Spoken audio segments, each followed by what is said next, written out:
In section 11.7, you're going to multiply, divide, and simplify radical expressions. Now, we split this out over 2 days. Your assignment for day 1 was 1 through 20 on page 538.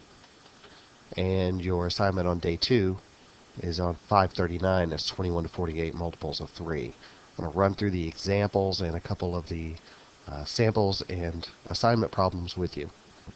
Now, when you're doing this, first let me explain these square root symbols. The software that I'm using makes these look a little different, so I'm going to superimpose those so you understand what's going on.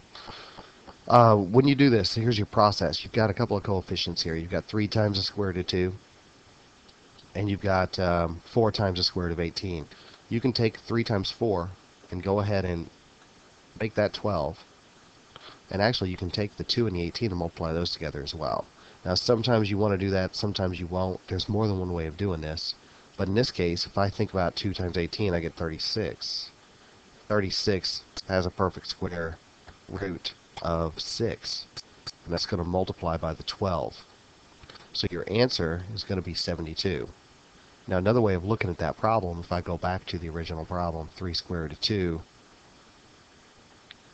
times 4 square root of 18, what you might have a tendency of doing, just out of practice from the last sections, is splitting that into 9 times 2. Now the square root of 9 is 3. So what your next step would be is 3 square root of 2 times 12 square root of 2. So you've got 3 times 12, doing it this method, would be 36.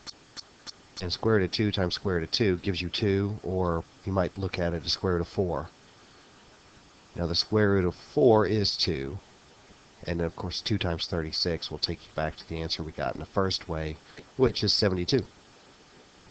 So your method is up to you. If you choose the way we did it first over here, you'll get your answer a little bit quicker, and you won't make as many arithmetic mistakes if you're prone to that. Example 2. Now your format, this is not really the format that I like this problem in. What I'd rather do is put that all under one big hat. When it's like this, it's more obvious as what you can do. You're all familiar with cross-canceling. So I'm going to put 7 into 14 twice, and 3 goes into 27 9 times. Now what I'm left with is the square root of 2 over the square root of 9. Another way of looking at this, if it makes it look easier, is the square root of 2 over the square root of 9. This isn't a necessary step. It's all in how you want to see that. Now the square root of 9 is 3. I don't need to rationalize my denominator because it is rational. It's 3, so square root of 2 over 3 is what my answer will be. So again, it's all about technique. If you recognize that it's the same thing, you just have the square root of 1 over on the left fraction, and the square root of 2 over 9 like this. You can use whichever format you like. This is just what I've found is easier for me, and just find the way you like best and adopt that. Alright, next example is example 3a from page 538. Now this is important. You're going to be rationalizing the denominator on this, and that is important information. You're going to be doing this on placement tests. You're going to be doing it on end of course, all sorts of different places. And what rationalizing the denominator means is I need to make this irrational square root of 5 into a rational number to keep it in my denominator. The way I do that is multiply the top and bottom by whatever irrational number is there. Just like this. And what that does is makes it 3 times the square root of 5 over the square root of 25. And that's 5 times 5. Just keep it under the square root symbol. Now, a lot of you also have already realized in your work in class that square root of 5 times square root of 5 is 5. You just take whatever number is under there if it's being repeated. Or the square root of 25 is 5. So you can do that either way, but your answer is going to be 3 square root of 5 over 5. Alright, in the same example, but moving on to B, I've got the square root of 7 over the square root of 8. You can write this either way that you prefer, and you can do it a couple of different ways. Here's way 1. Let's do exactly what we did in example A and multiply the top and bottom by my irrational that was originally there. What I've got is a square root of 56 over 8. Or if you needed to do the square root of 64 to get that 8, that's fine too. Don't leave square root of 56 alone. That can be simplified. I can pull a 4 out. Remember, you're looking for perfect squares. You're looking for 4, 16, oh, I skipped 9. 4, 9, 16, 25, 36. You're looking for perfect squares, and there's a bunch of them. So those are the ones that you look for first. So that's 4 times 14 over 8. Now the square root of 4 is 2. And if I have 2 over the square, 2 times the square root of 14 over 8, I can simplify that. 2 goes into 8 4 times, so my answer is the square root of 14 over 4. One way of going about that. Here's another way of going about that. In this step, I could have taken an alternate path. I could have gone square root of 7 over, and instead of using square root of 8, I could have made that, at that point, 4 times 2. So pull the 2 out. And made it 2 square root of 2 at that point. If I rationalize the denominator, I only need to multiply by the irrational part of the number. What I would end up with is the square root of 14 over 2 times the square root of 4, or 2 times 2. So that's square root of 14 over 4 also. Right? This way can sometimes get you a lot quicker answer, and you won't have to deal with as big of numbers on top. Like if 56 was not apparent to you, then this way down here will save you that kind of math. Simplify first. Right, next example is 3c, and we're still on page 538. Now using that second way I showed you, I'm going to split this 24 up. I'm not going to multiply by 24 on the top and bottom. I'm going to multiply by the square root of 6. Because 24 is 4 times 6, the square root of 4 is 2. So if I multiply by the irrational part of that denominator, I'm going to get 9 times the square root of 18 over 2 times 6. Now where did I get the 2 times 6? That came from 2 square root of 6 times the square root of 6. Now, also, we have a lot going on in each problem. 18 is 9 times 2. The square root of 9 is 3. So I'm left with the square root of 2 under my radical sign. So I have 27 square root of 2 over 12. Now up here, both of these can be simplified down by a power of 3. So that would be 9 over 4. So my answer would be 9 square root of 2 over 4. Again, that's not the only way of solving that problem, but that is what I deem the easiest method. Alright, next, let's look at example 3D. Anytime you see a mixed number, make that into an improper fraction. So if that's what's in the book, here's what I would recommend on paper. Turn 3 and 3/7 into 24 over 7. And I'm going to put all of it under one big radical sign. 2 1/3 will give you 7/3.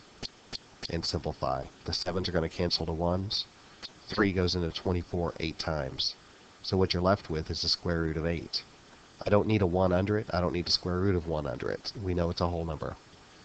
Alright, 8 is 4 times 2.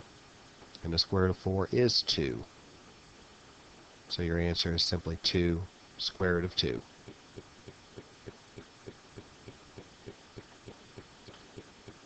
And the last example the chapter gives is example 4a and b. And now we're putting variables in, but we're still multiplying. So in example A, I'm going to parenthesize that to make it a little easier to see. Do 3 times -2 first. Always do your coefficients first, just to keep things easy. That's -6. Now when I multiply my irrational part, I'm going to get the square root of a squared and b squared. So when I take the square root of a squared,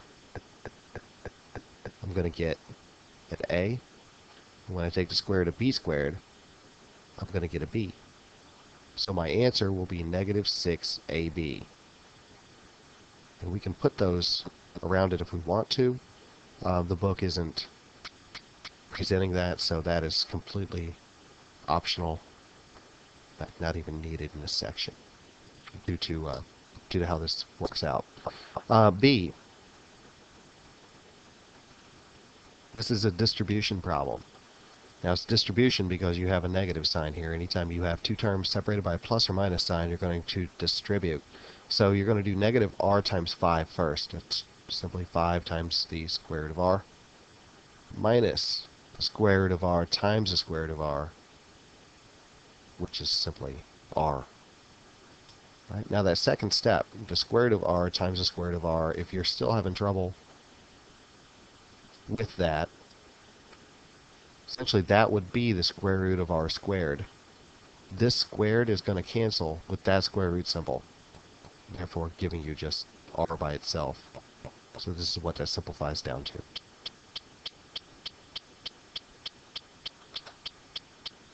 There's some examples from the assignment. On number 12, 9 times the square root of 242. A lot of people let this part get the best of them. When you're looking at things to pull out, remember you're looking for multiples, or you're looking for a perfect square, excuse me. So you got 4, 9, 16, 25, 36, 49, 64, 81, and so on. Now on this one, 242, it's an even number. You know a 2 comes out, but none of these would work. If you got a calculator out, you did 242 divided by each of these, you would get decimal answers. So it's 2 times 121, and I want you to recognize 121 as 11 squared. So when you cancel that, you're going to multiply the 9 by 11. Right? And that's still underneath your radical symbol. So your answer is going to be 11 times 9, which is 99, times the square root of 2. For number 17, if you put everything underneath one big, let's see if I can erase just part of this here. If I put all of this underneath one big radical sign like this, it might be more apparent what you're going to do here. 3 goes into 9 3 times, 4 goes into 8 twice. So what you're left with is the square root of 2 over the square root of 3. Now I wrote it separately like this instead of under one big symbol like this, so it's a little more obvious what you have to do in your next step.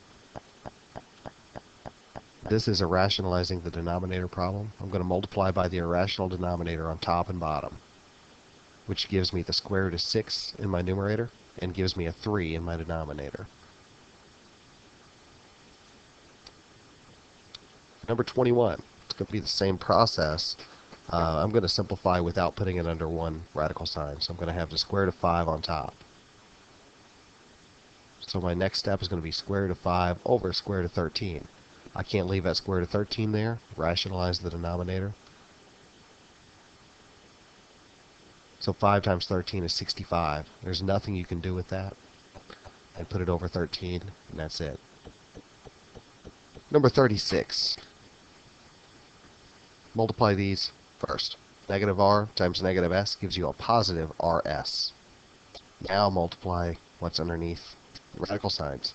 So you notice it's r squared s times r squared s, which means the square root of it will be r squared s. And now just simplify. There's 3 r's, there's 2 s's, and you're finished. And get in this section, the absolute value bars aren't necessary. Now for number 45, most of the problems I've seen on this one have been more just a format issue than anything else. I'm going to rewrite this a slightly different way. I'm going to put that 3x over 1 times the square root of, I'm going to multiply x times 9x, give me 9x squared. I'm going to multiply y times y to give me y squared. Now you can go ahead and take all these square roots out here. The square root of 9 is 3. The square root of x squared is x, so I'm going to add an exponent of a 2. The square root of y to the second power is y. So now just simplify to get my answer. 9x squared over y. Alright, so there's some examples. Hopefully it helps you get through that section if you've been having trouble. The next video we're going to do is adding and subtracting radicals. That's going to be section 11.8.